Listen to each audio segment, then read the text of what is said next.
J'ai fait la fête hier soir et j'ai perdu mes tympans et mes cordes vocales au passage, donc si j'ai l'air d'un zombie dans cette vidéo, panique pas, le cœur y est, je te promets. Les productions du Citron ne vous présentent pas une vidéo qui ne parlera pas de livres que je n'ai pas aimés. Hein? Salut les gens et bienvenue sur ma chaîne Lemon June. J'espère que vous allez bien, que vous profitez bien de vos lectures. Moi en ce moment je suis dans une période de grosse boulimie littéraire.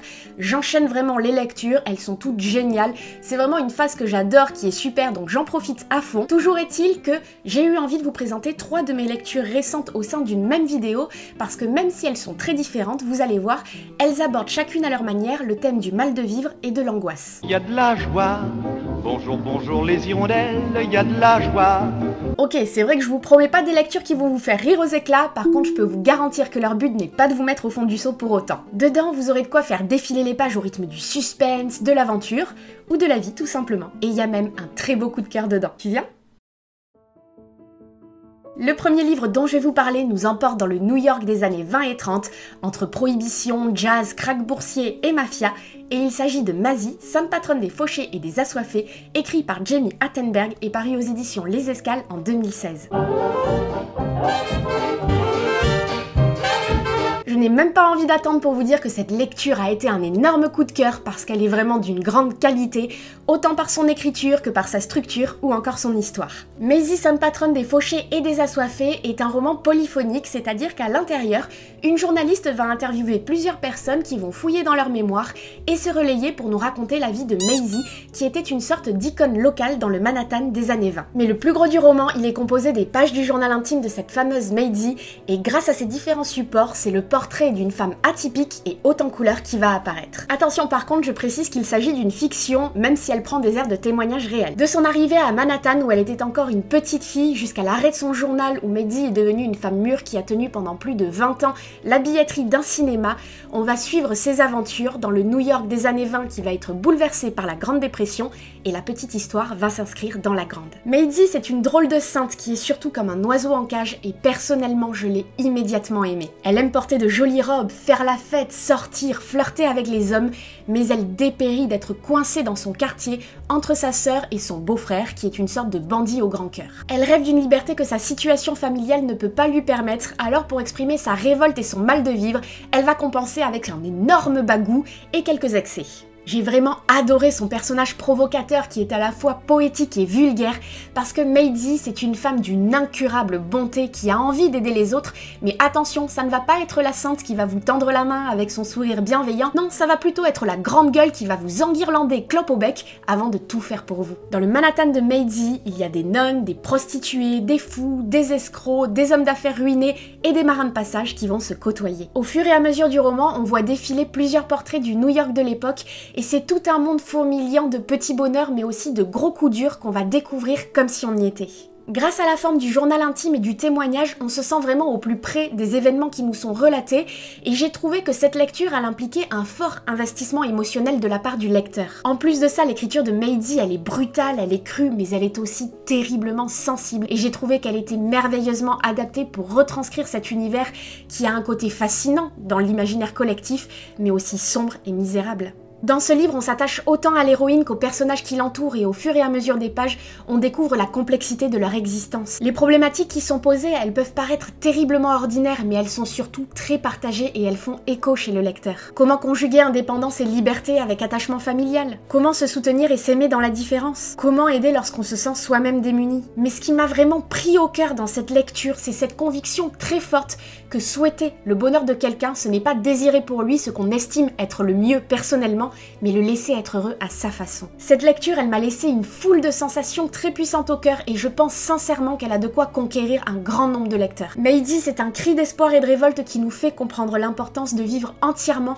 mais aussi d'être libre dans sa tête, à défaut de pouvoir faire ce que l'on veut ou d'aller où on veut. L'histoire, elle est dure, mais elle ne laisse pas un sentiment de déprime, bien au contraire. C'est une belle leçon de vie et d'humanité, pleine de franchise et de pudeur, qui nous montre bien qu'il n'y a pas besoin d'avoir un destin exceptionnel pour mener une vie pleine de sens et qui vaut la peine qu'on s'en souvienne. Bref, là je pense que vous l'avez compris, Maisie, ça a été mon gros coup de cœur.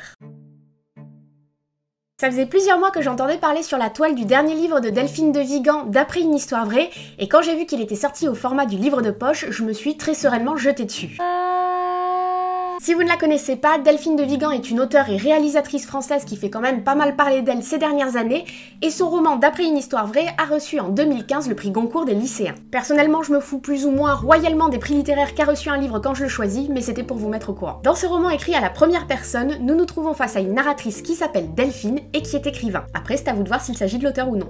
Au moment où débute l'histoire, Delphine vit une période particulièrement difficile suite à la publication de son dernier livre fortement autobiographique qui a connu un immense succès, et comme on le sait, le succès n'est pas toujours synonyme de bonheur, loin de là.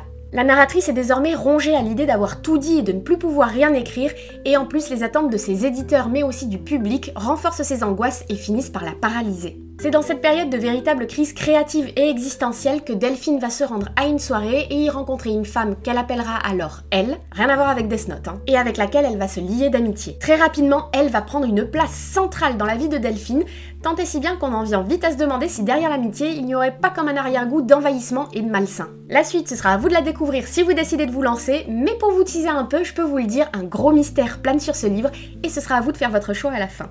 Il y a une dimension thriller dans ce livre qui va le rendre parfaitement addictif, mais ce qui m'a vraiment plu, c'est qu'on y trouve aussi une question centrale sur le thème de la vérité dans la littérature. À travers les pages, la narratrice se pose la question et nous pose la question, à savoir ce qu'est le vrai dans la littérature et ce qu'on en attend. Dans l'histoire, il y a des débats entre la narratrice et son amie à ce sujet et je les ai trouvés très intéressants parce que pour moi, ils modernisaient un petit peu cette question en y incluant les attentes du public contemporain. Le thème du vrai dans la littérature, il a toujours été abordé, notamment concernant les autobiographies. Dans ces cas-là, on part du principe que ce que l'auteur va nous partager, c'est sa vie, et donc un récit authentique. Pourtant, il ne faut pas oublier que c'est à lui que revient le choix de dire certaines choses et d'en cacher d'autres. Écrire, c'est un acte créatif, qu'on veuille retranscrire la réalité ou non, et dans ce livre, la narratrice et l'auteur vont nous proposer leurs réflexions à ce sujet, et j'ai vraiment apprécié avoir ce point de vue un petit peu de l'intérieur. Ce livre, même à travers son titre, c'est comme s'il s'interrogeait lui-même sur sa propre véracité, et j'ai trouvé ça très bien vu d'allier cette thématique à un côté thriller psychologique. Concernant l'histoire, elle est assez prenante et troublante avec ce thème d'une amie arrivée de nulle part qui prend petit à petit une place immense dans la vie de la narratrice, et c'est vrai que les pages défilent vraiment très vite parce qu'on se prend au jeu. Pour le reste, je vous l'avoue, il y a eu un petit bémol, c'est que personnellement, je n'ai pas ressenti d'attachement pour la narratrice. J'ai beaucoup aimé sa facette d'écrivain avec laquelle je partageais pas mal de points de vue d'ailleurs, mais concernant sa vie et ses préoccupations en dehors de ça, elles m'ont laissé plus ou moins de marbre. Elle n'est pas antipathique pour autant, mais je l'ai trouvée lointaine, difficilement saisissable parce que la plupart du temps, elle ne se définit que à travers les relations qu'elle entretient avec les autres ou par comparaison avec eux. Alors attention, par contre, cette critique, elle est à prendre avec des pincettes parce que à l'heure actuelle, je me demande encore si ce n'est pas une volonté de l'auteur pour mieux figurer la crise de son personnage, mais il n'empêche que quand même j'aurais bien aimé ce petit attachement en plus qui m'aurait permis d'avoir un bonus d'émotion à la fin. Bref, j'ai apprécié cette lecture, je l'ai trouvée intéressante, prenante et vraiment très bien construite, mais je l'aimais avec la tête et moins avec le cœur. On change de décor avec la troisième lecture parce qu'on n'est plus en France mais aux États-Unis. On ne va plus suivre une héroïne adulte mais un héros adolescent. Alors il va pas forcément bien mieux dans sa tête, parce que ce pauvre garçon il va clairement pas bien, mais il pratique la magie. Après, on pourrait facilement se dire que la magie va rendre funky et jouasse n'importe quelle personne un petit peu au fond du seau, mais a priori dans ce livre la réponse est clairement non, tu oublies ça, mais genre vraiment. Ce livre, c'est le premier tome de la saga des magiciens, écrit par Lev Grossman et paru aux éditions La Talente. L'histoire débute à Brooklyn où l'on va suivre Quentin, un adolescent bien mal dans sa vie, déprimé, super intelligent mais aigri et amoureux de la petite copine de son meilleur pote, Magie des 17 ans. Alors ça ressemble pas mal à la vie de beaucoup d'adolescents, mais Quentin, il est quand même bien touché par le mal de vivre. Son échappatoire à lui, c'est la lecture, et un bon point pour Quentin, et plus particulièrement celle d'une saga fantasy qui s'intitule Les Chroniques de Filori et qui raconte l'histoire de jeunes enfants qui vont avoir accès à un monde magique. Pas de panique, ne criez pas au plagiat, si ça vous rappelle quelque chose, c'est entièrement voulu. Un jour, suite à un enchaînement d'événements, Quentin va se retrouver dans un endroit qui semble en dehors du monde qu'il connaît, dans une salle d'examen au sein de la très sélecte Académie Breakbill qui enseigne la magie. Là, il est quand même à la racine du concept d'interrogation surprise. Je pense pas vous pourrir le suspense en vous disant que Quentin y sera admis et que la suite de l'histoire va nous raconter sa vie à Breakbill, ses rencontres, son apprentissage de la magie et aussi un inévitable petit lot d'épreuves. Alors je préfère directement briser vos illusions concernant l'espoir d'un ouvrage doudou qui mettrait un petit peu de chaleur au cœur par les jours de pluie, parce que c'est sombre, mais alors très sombre. Ce livre, il va à de nombreuses reprises faire référence à Harry Potter, au Seigneur des Anneaux ou encore à Narnia. C'est parfaitement assumé et voulu pour mieux mettre en place la réalité d'une adolescence tourmentée. À travers Quentin, mais aussi les autres personnages, on est face à une génération bercée par des récits enchanteurs et magiques et qui fait désormais l'apprentissage de la dure réalité du monde. Pour moi, la question centrale de ce premier livre, c'est est-ce que quand on est malheureux au plus profond de soi, la réalisation de son souhait le plus cher peut vraiment permettre d'aller mieux? J'ai trouvé cette question intéressante parce qu'elle nous invite à comprendre que quand on est brisé à l'intérieur, même l'intervention d'un petit miracle ne peut pas tout résoudre. Je ne dis pas qu'il y a une réponse à cette question dans cet ouvrage, mais en tout cas, on nous fait déjà comprendre que s'il y en avait une, elle ne serait pas simple. Pour le reste, j'ai beaucoup aimé l'écriture de l'auteur que j'ai trouvé crédible et équilibrée entre le côté incisif et désabusé des adolescents et la magie de l'univers dans lequel ils évoluent. Le petit bonus qui m'a bien fait rire aussi dans ce livre, c'est que les personnages s'envoient des vannes de compétition et que j'ai absolument envie de les ressortir. La réalité de l'adolescence, c'est aussi le désir, la sexualité, les excès et l'inconstance, et tout ça sera retranscrit dans cette histoire. Les personnages sont tous bien trouvés avec une réelle complexité et surtout un énorme potentiel de petits cons à tête à claque. Ils sont profondément imparfaits, butés et agressifs, mais on s'y attache quand même. Pour finir, j'ai envie de vous dire que Les Magiciens n'est pas une lecture facile faite pour être purement distrayante. On est clairement sur un ouvrage adressé à un public mature avec des thématiques qui sont dures, un univers complexe, quelques longueurs je dois l'avouer, et une atmosphère qui est généralement cynique, crue et tourmentée. Si vous souhaitez une évasion heureuse et légère, clairement je ne pense pas que cette saga vous apportera ce que vous attendez. Il n'empêche que pour ma part, ça a été une expérience de lecture intéressante et je pense que je lirai la suite. Pour finir, si vous voulez en savoir plus, je vous invite à regarder la vidéo de Justine de la chaîne Justine Shell, qui est absolument fan de cette saga qu'elle a lue en entier, c'est d'ailleurs elle qui m'a convaincue de la commencer, et puis ça vous permettra d'avoir un écho complémentaire et différent du mien à la fois. Avant de vous quitter, je voulais vous partager quelques nouvelles concernant les vidéos. Si vous me suivez sur les réseaux sociaux, vous n'avez pas pu passer à côté. Je suis depuis plus de 2 semaines plongée dans la saga Autre Monde de Maxime Chatham que j'adore et j'ai décidé de la dévorer d'une traite. Je fais en même temps plusieurs lectures en parallèle, il y a aussi mon travail, les salons littéraires qui vont arriver et auxquels j'ai envie d'aller.